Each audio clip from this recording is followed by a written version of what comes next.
Hi everyone, I'm Jada Burt and this is In My Tracks. You know that feeling when a song comes on and it's so good that it feels like you're frozen in time? Well, that's what this podcast is all about, the songs that stopped me in my tracks. I chat with musicians about their process, challenges, and inspiration. And you discover your new favorite songs.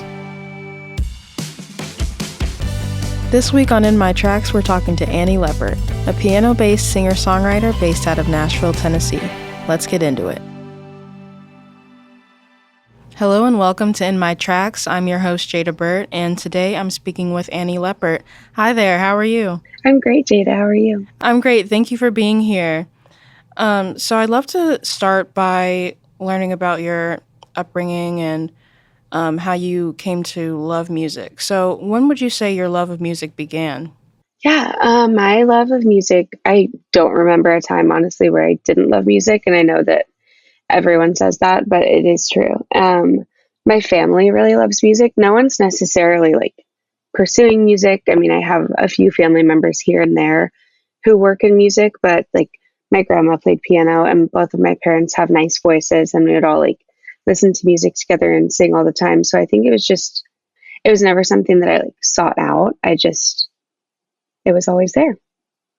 I love that. That's a beautiful thing to kind of be surrounded by music at a young age with your family members having that comfort and being able to grow. So if you really think about it, what do you remember hearing that initially piqued your interest and kind of made you think, oh, I want to do this? Yeah. Well, I watched The Sound of Music every day when I was 2. And I think then I started watching The Wizard of Oz every day. And it was just I was surrounded by musicals. And that's what I started singing first, Broadway songs. And I feel like I loved listening to how different people's voices and tones matched the characters and the parts and the times they were singing in. So that was really my first love in music, was musicals. You can go all day talking about musicals. They're so inspiring, and I don't think I've ever watched one and not been like, okay, I need to write a musical. What am I going to write this musical about? So how did you start from that point of watching these just explosive musicals, Sound of Music and Wizard of Oz? How did you begin writing your own songs and finding your style? I started writing my own songs when I was, I think, around 13. I've been playing piano since I was 7, and I've been singing, I don't know, since before I have memory.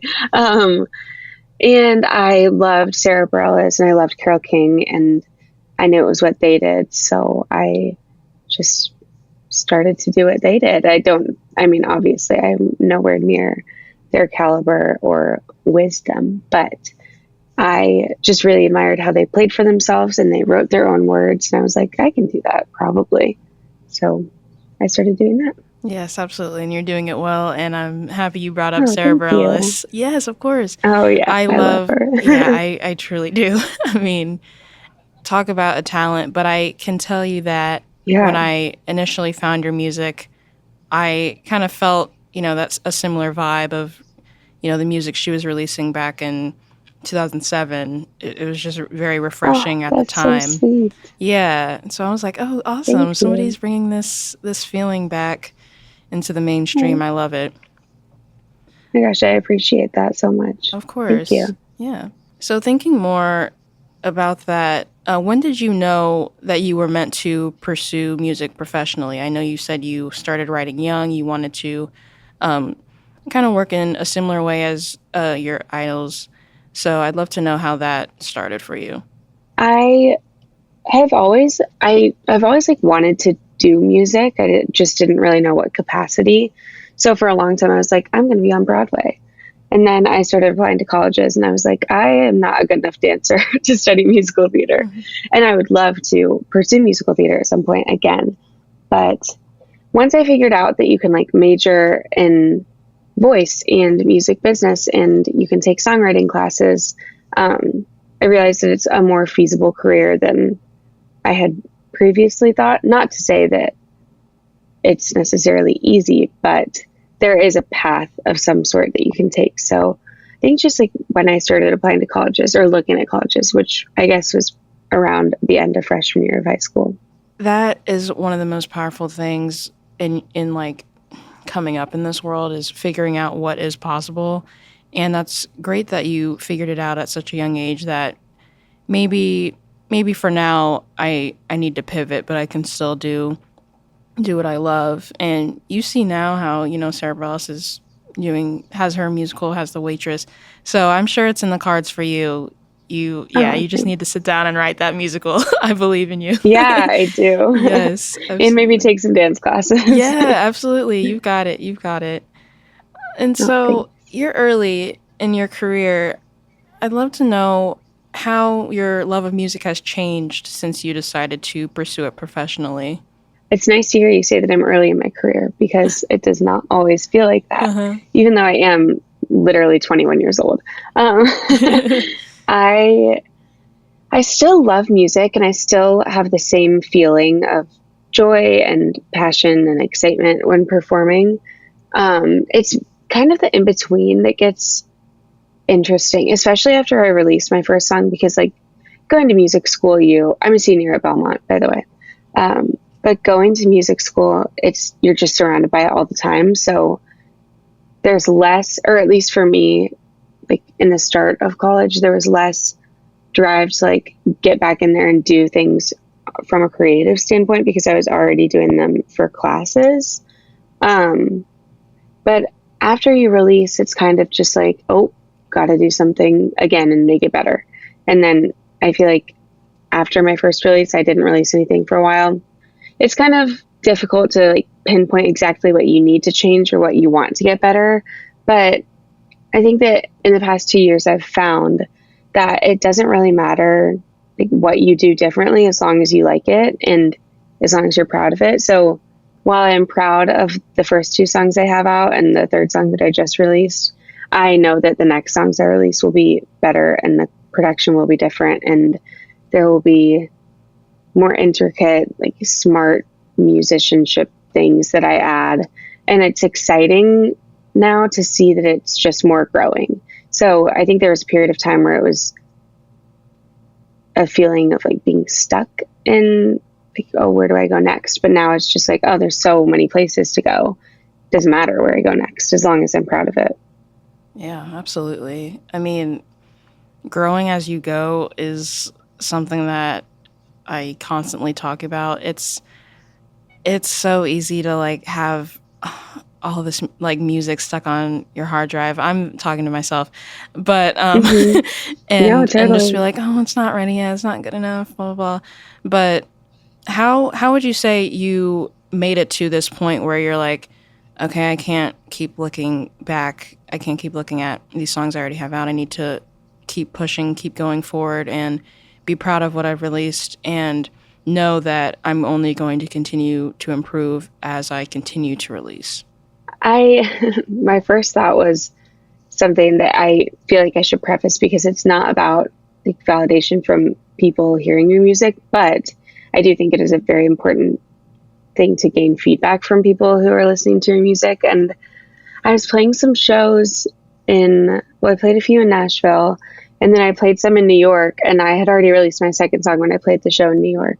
But I had like multiple people come up to me and be like, when is that song going to be out? When is that song going to be out?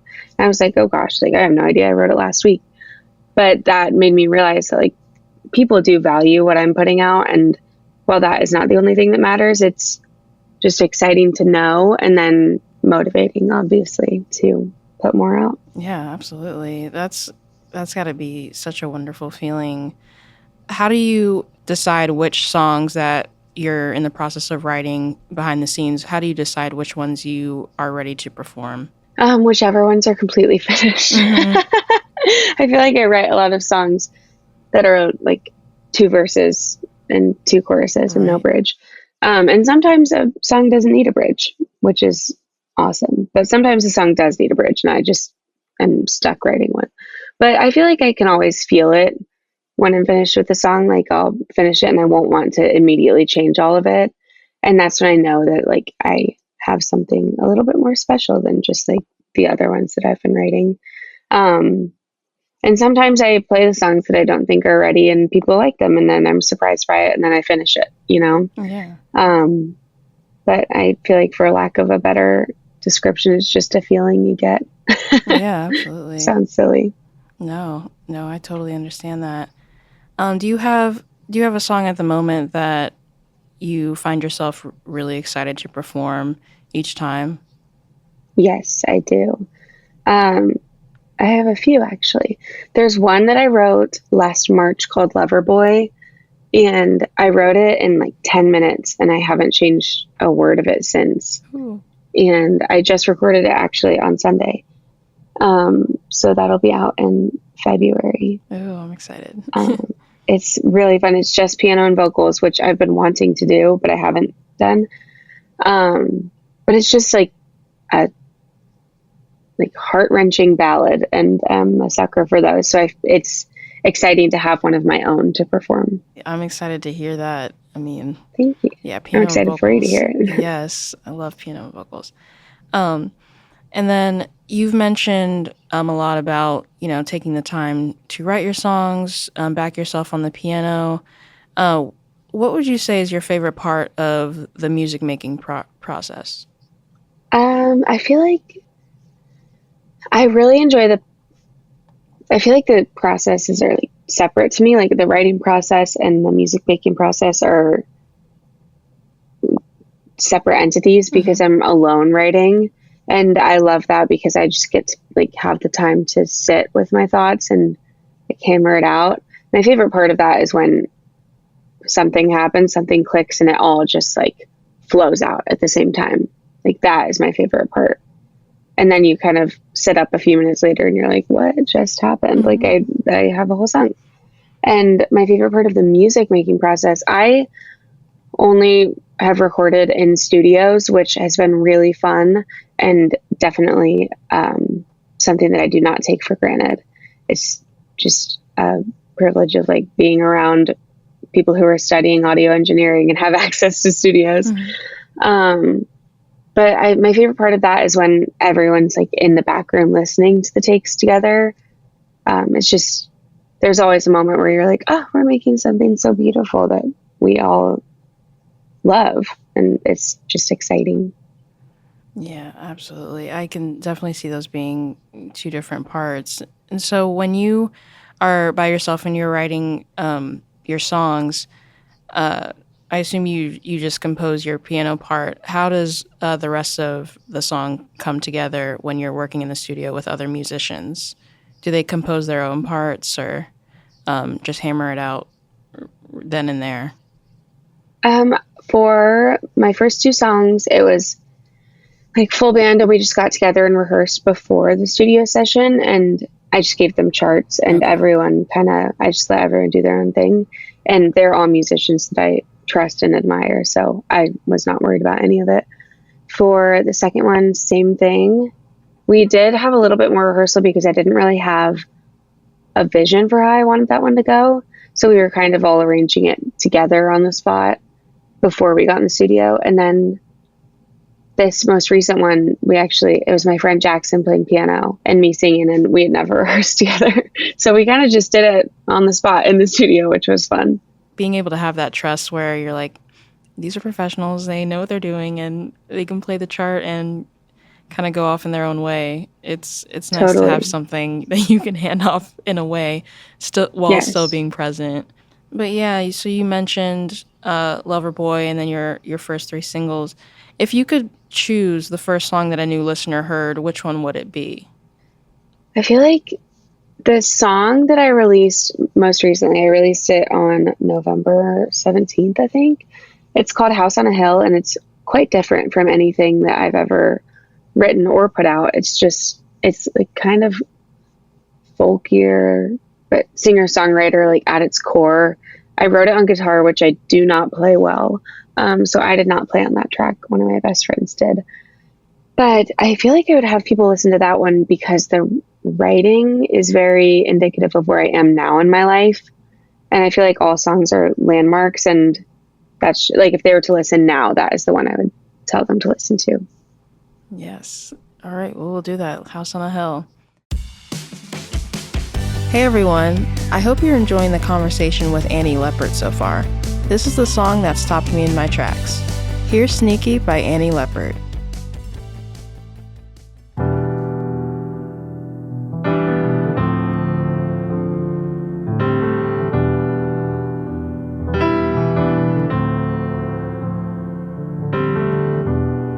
The night that we met, I knew that you'd pull me right in.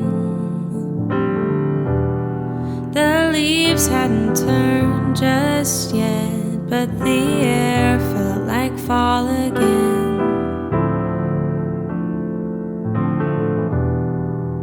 Waited till sunset for you to walk me the long way home.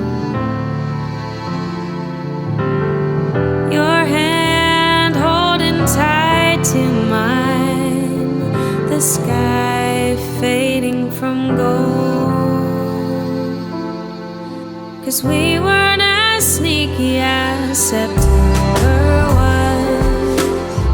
Sudden glances caught the air in my lungs, painted our future and didn't know it then, but I knew one day I'd fall again.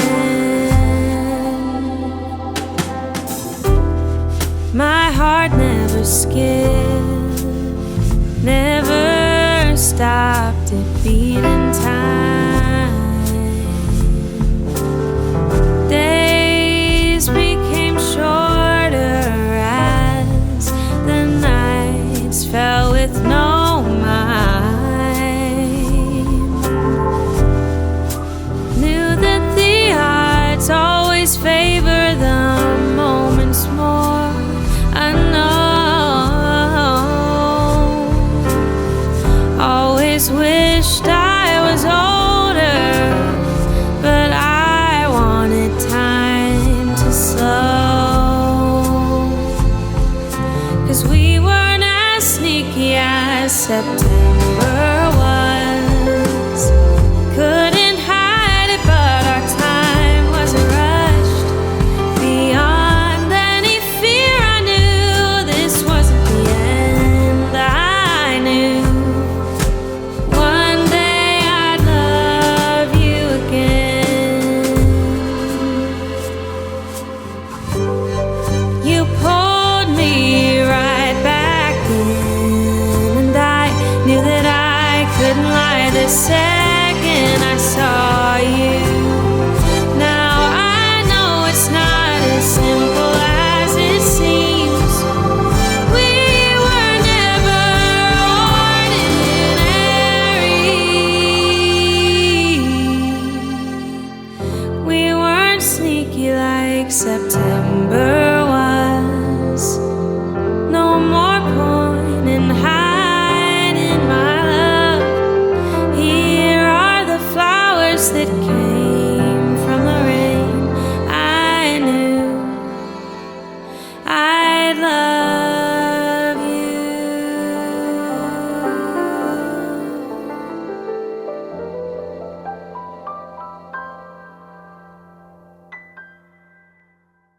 So I picked your song Sneaky. It really stood out to me when I was listening to the singles you have released. I will bring up the fact again where I was like, oh, this is so refreshing. Like, this is bringing me back to 2007 when I was really getting into Sarah Bareilles and that singer-songwriter genre. So yeah, it was lovely. I was like, who is Annie Leppert? I'm Oh, obsessed. Um, that's so sweet. I yeah, appreciate that. of course. So what inspired you to write this song? Um, well, when I wrote this song, I think I was like in a practice room at school, and I had the chord progression for a while, and I had just been like humming over it, and was, I am a hopeless romantic, and I forever will be. Like, I grew up on Little Women and I don't know, like all the Jane Austen books that are just like devastating, like heartbreaking, but also so heartwarming. And I wanted to write a song that was like maybe not as dramatic as those books are, Mm-hmm. as lovely as they are. I don't think that that song is reflective of them, but more like When Harry Met Sally, like figuring out a romance type of song. And I don't think I did it on purpose, but as I look back, like that is what I was doing. I also wrote it in the fall, which I feel like every fall I have a resurgence of like wanting to read and watch every romantic piece of media I can find. Like When Harry Met Sally, The Holiday, like everything. And I was in a relationship at the time, and it was one of those things where you're falling in love and you don't realize you're falling in love until you are in love. And I just wanted to capture that feeling. Yeah, that is lovely. I mean, being able to pull from so many different types of media and then also life experiences to create this song is, I mean, honestly, that's what being a musician is all about. Like, and you did it so well. Thank So you. how do you balance your desire to kind of reflect your personal life and also kind of reflect the stuff that you're interested in your music while still kind of like maintaining your privacy? With Sneaky, it was definitely scarier to me because Almost in Love is not about anything. Like, it's just about me wanting to fall in love. Like, it's not about a certain person. But Sneaky was about a certain person, and I am a quite stubborn girl. And I was like, I am not going to release a love song about someone. That is not what I'm going to do. And then I wrote that song, and I was like, oh, but I really like this. And it took a lot for me to put my pride away and just like take it for what it is, because like I said, songs are landmarks, and that's what was happening at that time in my life. And I think that's sweet and special. And I am not in like that place that I was in when I was writing that song anymore, but it somehow makes me appreciate it even more because I just get to look back on it and have that like capturing of that time. And as for like reflecting the media I consume and like the parts of my life that I take influence from, I honestly don't think it happens while I'm writing. It's more after I'm writing that I'm like, oh, I see where that idea came from, and I can pick out some parts that were not like they I can see from outside influences in my life. It takes guts to really go there in your music, and especially so early on in your releasing, to say, ridiculous, okay, yeah, honestly. I'm gonna do it. Yeah, but I mean, it's like it's either that or it's just a bunch of you're constantly trying to pull stories from other places. So it's wonderful that you decided to go that route with the song, because I think the song was better for it. Thank you. I appreciate that. Yeah, absolutely. And so you mentioned all those things, your personal life and the media you consume. What did the process of bringing the song to life entail regarding like composing and actually like completing the lyrics and stuff?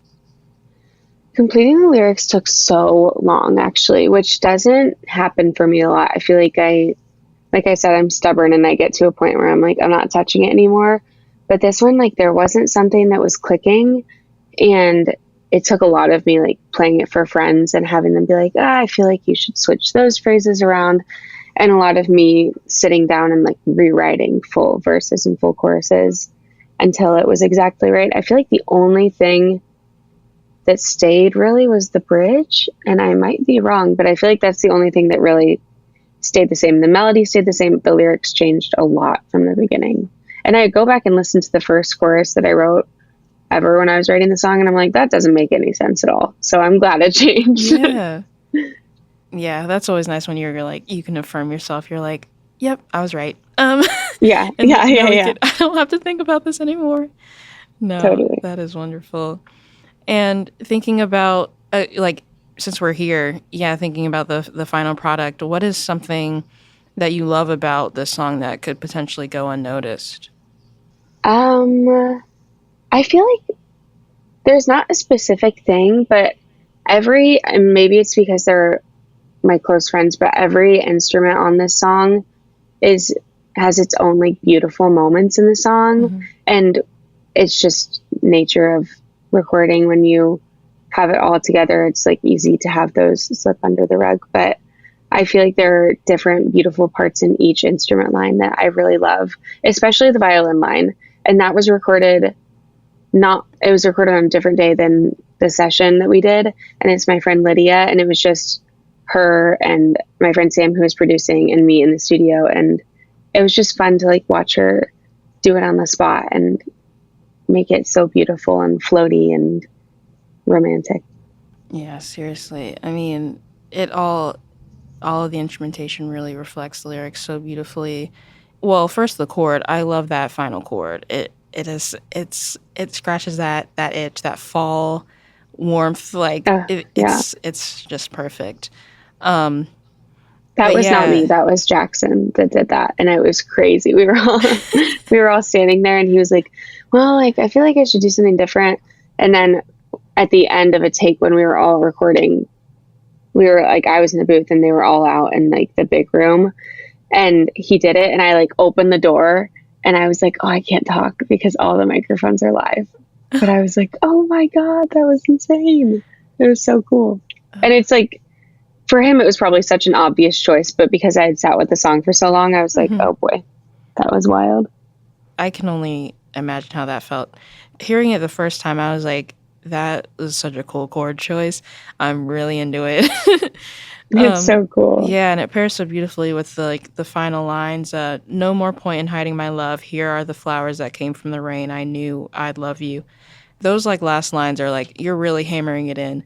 Like this, you're serious, and you're like, I'm gonna go all the way there. So, how did you come up with those lyrics?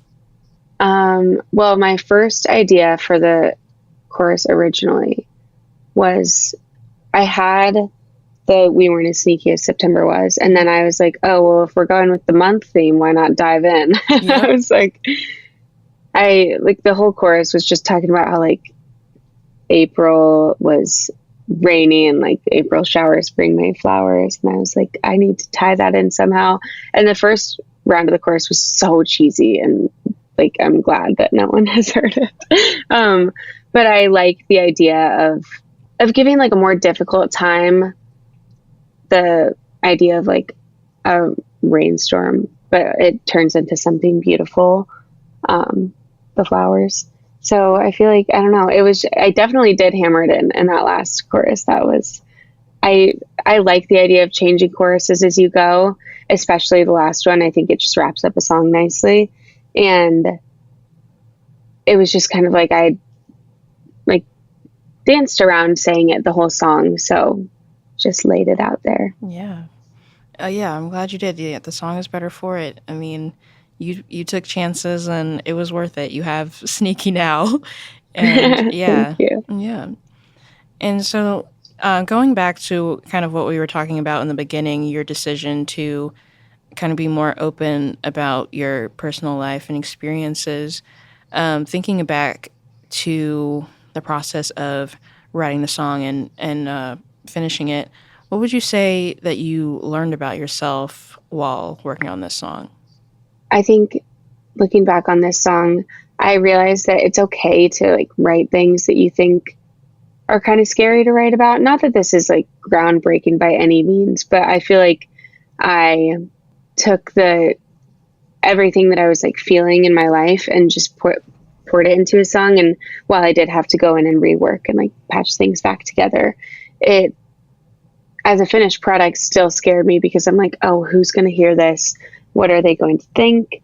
And will they like respect what I'm writing about? Or will they be like, oh, it's just a love song? Which there's nothing wrong with just love songs. And I do think that they should be respected. And I think that there's so much value in love songs. I think I was just afraid that it wasn't like a good enough love song. And then I feel like after you track and after you have it mixed, it's like, oh, this is a real thing. And you kind of just have to put away the fear and just go for it, which is great because now I think that putting that one out was way scarier than putting my first one out. So now I feel like I could just crank them all out and not really mind very much, because it's just a song. And while it is very important to me, like, if people don't like it, that's their own thing. And if I'm proud of it, then I'm proud of it. And it's out in the world for other people to enjoy, hopefully. Exactly. That's a wonderful place to be. I mean, being able to say, okay, well, as long as I'm proud of it, as long as I like it, I'm going to put it out, because I mean, you took the time to write it and track it with other musicians and finish it. So yeah, that's all you can do. So I'm glad you're there. I mean, at 21 years old, that's a wonderful place to be. And it's definitely easier said than done. Yes, absolutely. And so we're kind of there in that space, thinking about how you've changed since it took a process to get where you are now, where you have that bravery. So how would you say now, since you've had some time since the song has been released, how have you changed as a person and as a songwriter, as you've, gained this confidence and gained this ability to say, it's really about how I feel about the song, and the right people will find it? Well, a lot has happened since I wrote that song, but also since I put it out. I wrote that song, I guess, fall of junior year. I guess that was just like last year, which feels like way, like, in terms of how years work, way closer than I thought it was. But it feels like it's been like 3 years since I wrote that song. A lot has happened. I tracked the song in November, wrote it in September, tracked it in November. And in January, I lived in New York for like 5 months for school. And I feel like that time really helped me grow as a person. I just like moving to a new city, and I only knew a few people. I have friends in New York, but it's just a whole different experience moving to a city by yourself, essentially. And I feel like surrounded by so many different people with so many different experiences kind of encouraged me to just dive into like what I was doing and not be like worried about, like I said earlier, what people thought or what I was writing. And it's okay to like make bad songs sometimes. So I feel like I just kind of let myself let go a little bit.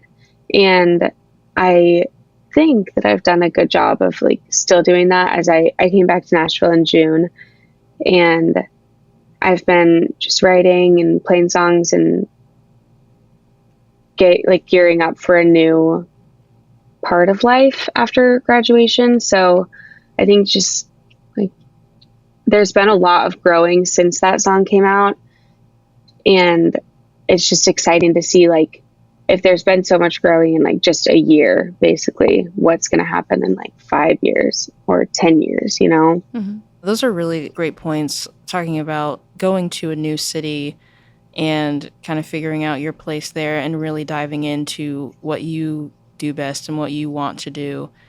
Could you speak more about I don't think it really relates to the big fish, small pond thing, but it's kind of along the same lines. How would you say your artistry has changed when you were in that environment where you're completely new? You might have a few friends, but you're mainly on your own, versus in New York City, and then versus Nashville, where this is where you go to school. These are where your colleagues are and your friends are. How would you say your artistry changes? How full is it? How inspired are you? Did you find any changes in yourself and in your work during those times? Yes, I did. When I was in New York, I wasn't taking any music classes. So I feel like I had an opportunity to just come back to music on my own.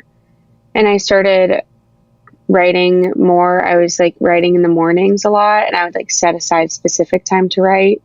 I feel like it kind of gave me the kick that I needed, because when you don't know anyone and you don't know where to start, you kind of just have to go and figure it out.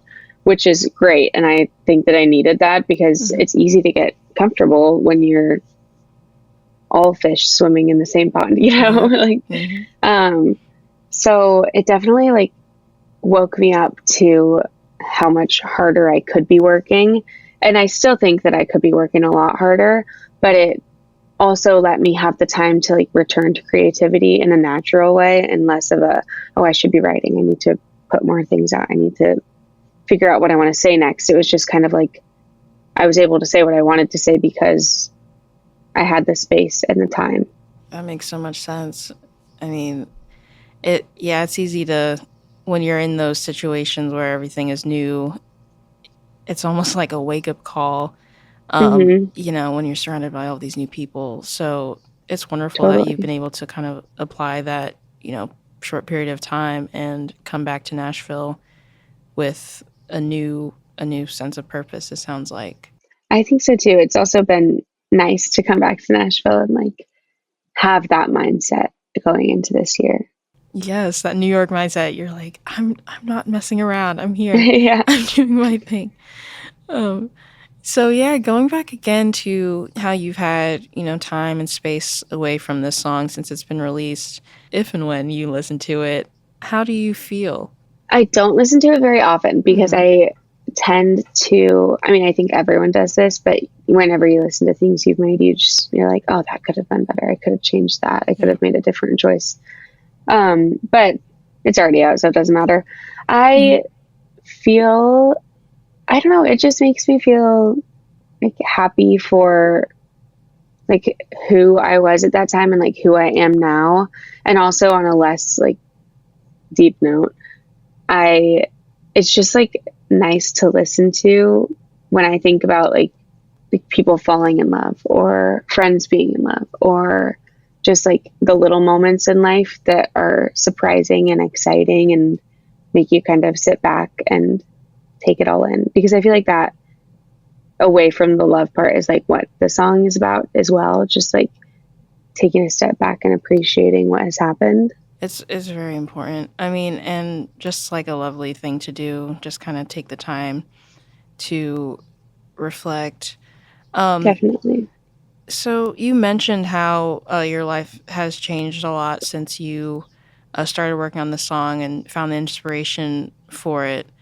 How do you, in your like everyday life, as a student, as a musician, as a songwriter, as a pianist, as a band leader, how do you find the time in your everyday life to reflect on your own experiences, reflect on those around you, and really appreciate where you are and remain open to new experiences and then come back to your artistry, if that makes sense? Yeah, totally. It's definitely a conscious choice that you have to make, which I didn't really realize because I feel like it seems like a lot of creativity is very like natural and it just comes to you all the time. And sometimes it does. Like sometimes you'll have periods of time where you're feeling, or me, sometimes I will have periods of time where I'm feeling so creative and like everything I do has like this huge deep purpose. But then there are other times where I'm like, I literally have no ideas for any songs. I could not even come up with a 4-chord chord progression if I tried. And I feel like that really made me think about how if I do want to do this full time, which I do, I need to be able to harness that anytime I want to and anytime I need to. So when I was in New York, when I was like writing most mornings and when I would set aside time, it was less about like letting things come to me and more about making something, even if I wasn't feeling inspired and even if I like didn't have anything to say, because there's always something to say. There's always something happening, even if it's not about my own life. Like people make things up all the time. I think I just needed to start going for it and not like having the, for lack of a better word, excuse of like waiting for something amazing to hit me in the face. Like I needed to like hit something amazing in the face. Yeah, exactly.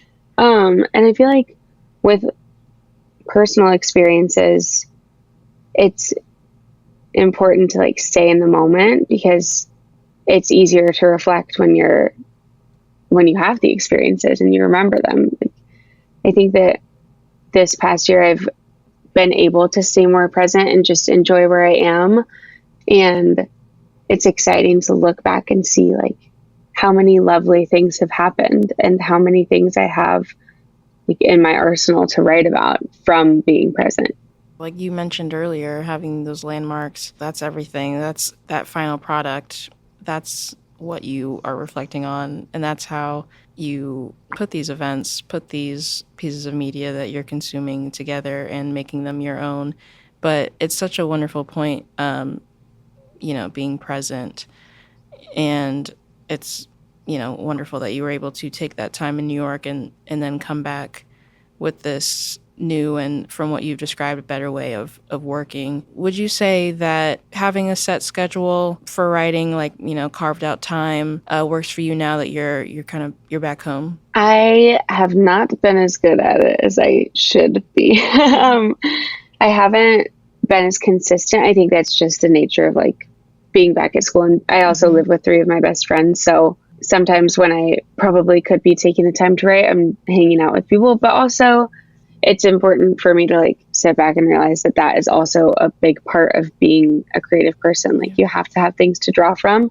While I do think that I could be more intentional about the time I spend creating, I feel like this year is important because all the experiences I'm having are experiences that I'm having for the first time, but also the last time, because this is my senior year and college will be over after this. And it's just important to like stay in the moment. And I think I have the ability to create whenever I want. So having that as a reminder and like making the conscious effort will be very helpful next semester.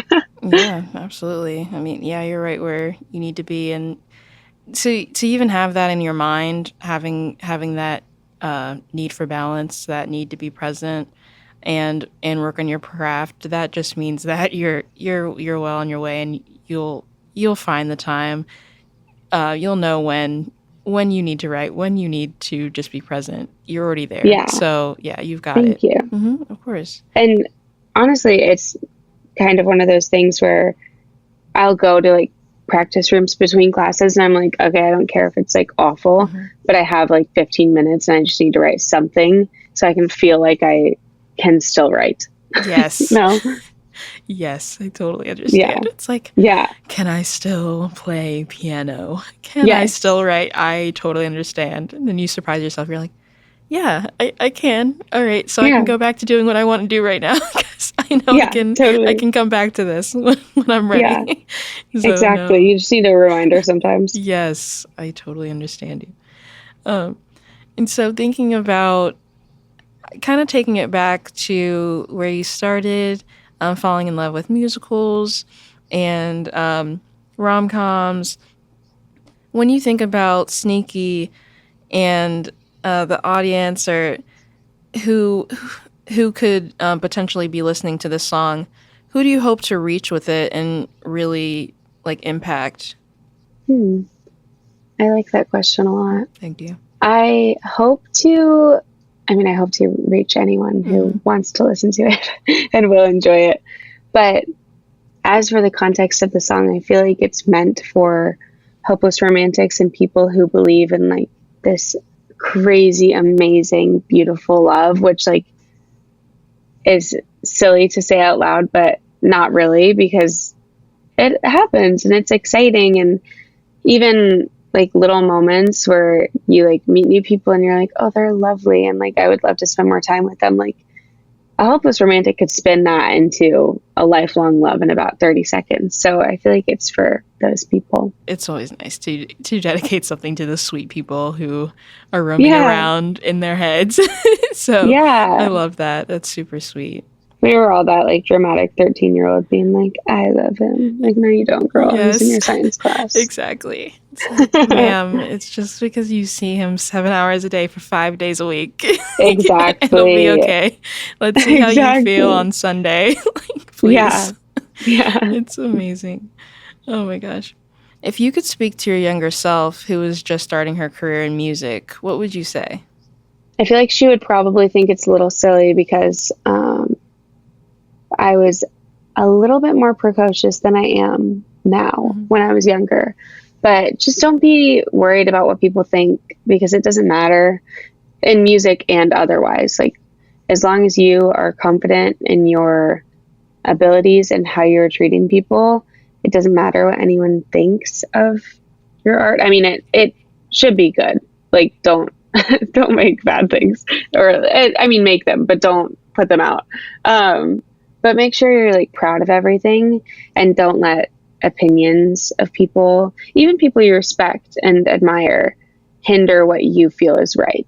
Because the whole point of being your own artist is that you get to do whatever you want when you feel like it's right, for better or worse. So just don't be afraid of what people think, and write more than you think you should, because that is what you're supposed to do. Yes. I mean, can you imagine how you will feel, or anyone will feel, the day that other people's opinions are just like not in your head, you know? Yeah. That'll Yeah. just be like Sounds the great. best day. I know. I'm like, what is that like? I want to know Yeah. so badly. Yeah. But no. And sometimes I have those moments where I'm like, I don't care at all. Like, I don't care what anyone thinks. And then I'll think about it for too long, and I'm like, oh man, I feel like I should block like them on Instagram. Yes. Like, you know what? I'm going to work. I'm blocking everybody. Yeah. I'll be back Yeah. if you Deleting my Instagram. Yeah. The only way you're getting in is if you know my number from this Yeah. day forward. No. Yeah. But those are wonderful things to say to yourself. They're things that everyone can apply. And sorry, I have one more thing. Nope. Okay.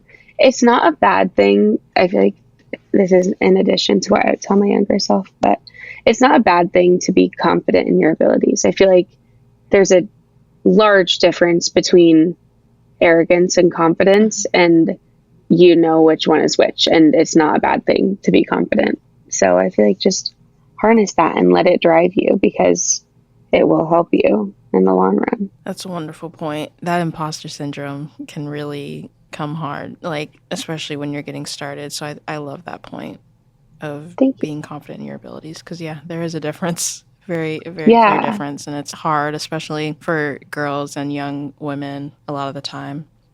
Yeah, and I feel like we all have an inherent confidence in ourselves, just like in who we are, and sometimes it's easy to like not believe in that as much, and it's important to remember that like that is there for a reason, and it's not to be brushed aside. I couldn't agree more. So you mentioned your song House on a Hill and your upcoming song Loverboy. What are you excited to promote besides that, and in addition to those? Yeah, I'm so excited to promote Loverboy. I love that song, and I'm very excited for people to hear it. I'm planning for an EP to come out in April of this year, so I'm just excited for people to hear like a full work from me, less of, not that it's like an album or anything, but less of just like a here and there single release. So I'm excited to promote that, and I feel like it'll be a great culmination of like everything I've done at school, which will be nice. And there are a lot of different songs on it that are very different genre wise. Like, they're all at the core of like singer-songwriter. I feel like I don't know what genre even is anymore. And they're all so different. Like, there's a piano ballad, there's like a weird, funky, like jazzier song that I'm writing with my friend Jackson, and there's like the House on a Hill will be on it, which is like folky singer-songwriter. It's like a full span of what I feel like I have done so far. I'm excited to hear it. I'm excited for you to hear it. Yeah, seriously. Yeah, that's great. That's great to hear. So where can people find you? I can be found on Instagram and TikTok and YouTube, and I think Facebook. I think I have a Facebook. But my Instagram is at Annie.Leppert. My TikTok is Annie Leppert 0, and my YouTube is just my name. I have a Bands in Town that you can follow, and I have a website where you can sign up for an emailing list. And yeah, I'm going to be playing live a lot more in the next year and releasing a lot more. So I feel like it'll be fun to see that if you want to follow along. Yeah, seriously. I'm so excited to see where your Yeah. career goes and what you continue to release this year. You know what to do. Follow her, go to her shows, and keep up with everything she's doing because she's doing a lot. So, yes, Annie, thank you so much for being here. I enjoyed our conversation a lot. Yeah, definitely gained a lot of insights of what it's like to kind of be rooted in this singer-songwriter genre and stand firm in what you believe in. So, yes, thank you, and I can't wait to see what you do. Thank you so much for having me and for reaching out. I really enjoyed talking about all of this with you. Thank you for listening to In My Tracks. The show was created and produced by me, your host and friend, Jada Burt. And shout out to Play Audio Agency for recording, editing, and producing the show, and for composing the original theme music you are currently jamming out to. Please rate, review, and follow In My Tracks everywhere you listen, including Spotify, where I curate playlists that pair with each episode. Did you hear a song that stopped you in your tracks? Share it with me. DM me on Instagram at InMyTracksPod, because music is meant to be shared. See you next time.